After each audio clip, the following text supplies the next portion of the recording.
Hello and a warm welcome to Well This Week by latestlaws.com. This is a weekly program, so hit the bell icon to get notification for new videos. My name is Sheetal June, Associate Editor, latestlaws.com, and I will be taking you through the significant orders and judgments passed by various courts in the country and some important international news from this week. Let's begin with Supreme Court this week.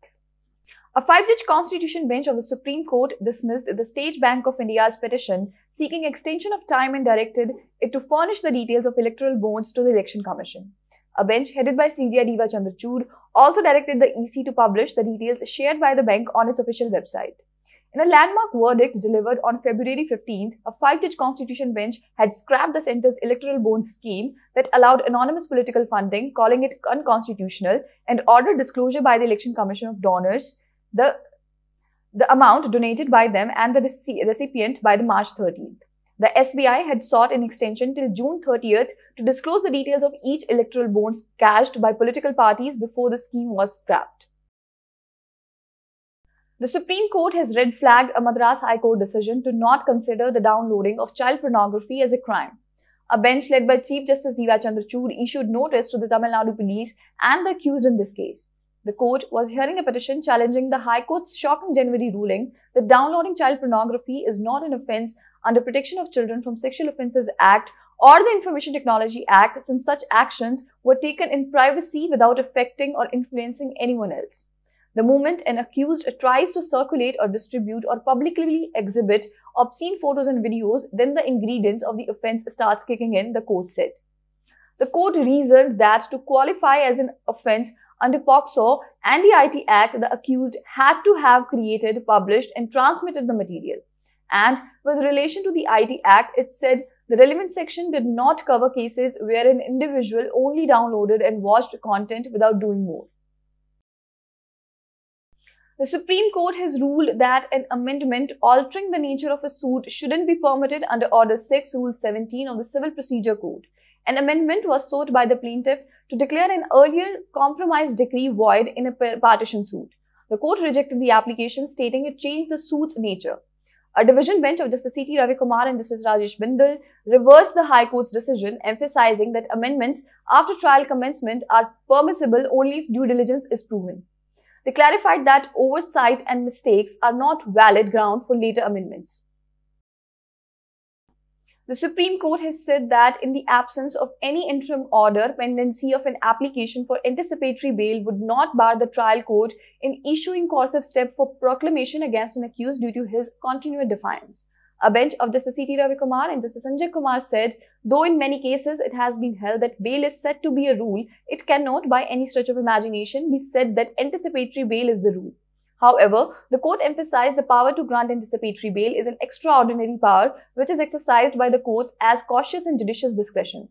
The bench said the anticipatory bail cannot be the rule and the question of its grant should be left to the cautious and judicious discretion by the court depending on the facts and circumstances of each case. The bench pointed out that the grant of interim protection or protection to the accused in serious cases may lead to miscarriage of justice and may hamper the investigation to a great extent, as it may sometimes lead to tampering or distraction of the evidence. Now let's have an overview of High Courts. The Delhi High Court has observed that the ration cards are issued specifically for obtaining essential commodities from shops under the public distribution system, and it cannot be used as proof of address or residence. The observation came while the court was hearing a petition seeking alternative housing units in lieu of slums. A bench of Justice Chandradhari Singh said that no mechanism has been put in place by the ration card issuing authorities to ensure that the card holder is residing at the place mentioned in the card. The court said that the objective of the ration card is to ensure that food grains are made available to the citizens of the country at reasonable prices, and its scope is limited to the distribution of food items through the public distribution system. The Telangana High Court has reiterated that family courts are not strictly bound to follow the rules of the Indian Evidence Act and have the discretion to receive as evidence any report, statement, documents, information or matter that may, in its opinion, assist it to deal effectually with the dispute. The single-judge bench of Justice T. Vinod Kumar, in this view, allowed a revision petition seeking the introduction of a photocopy of a settlement deed as secondary evidence despite no foundation being laid for the same in the pleadings.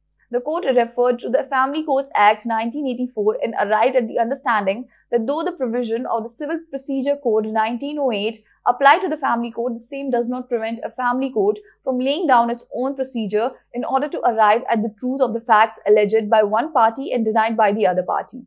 Further, Section 14 of the Act of 1984 empowers a family court to receive evidence which would or would not be relevant or admissible under the Act of 1872, the court added.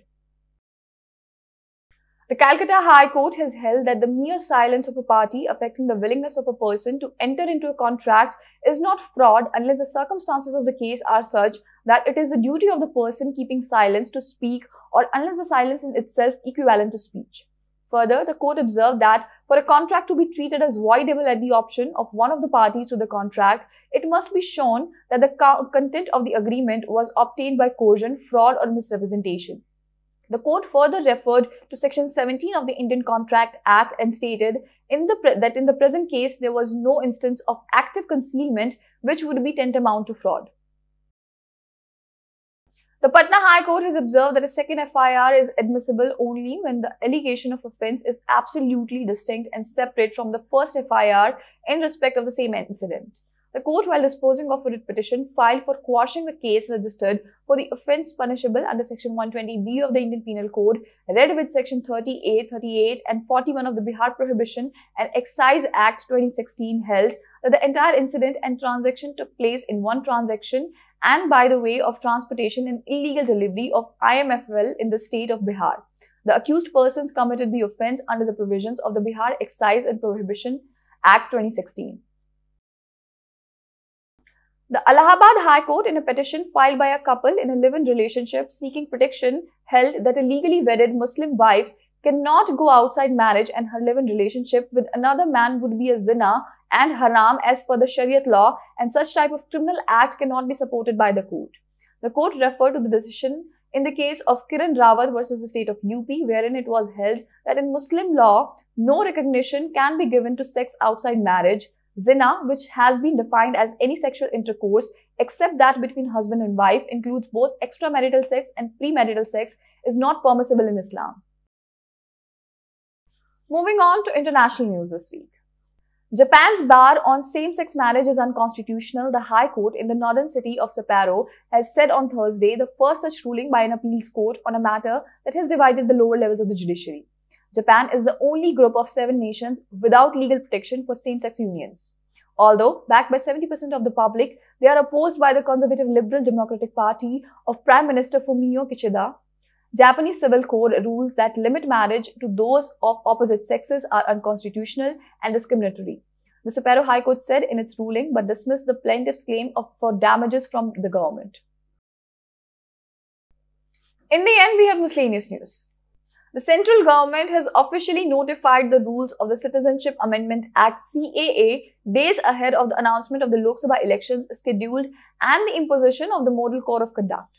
The rules enforcing CAA all over India, it is already implemented in certain identified districts in 9 states, will expedite the process of granting citizenship to undocumented non-Muslim migrants from Pakistan, Bangladesh and Afghanistan.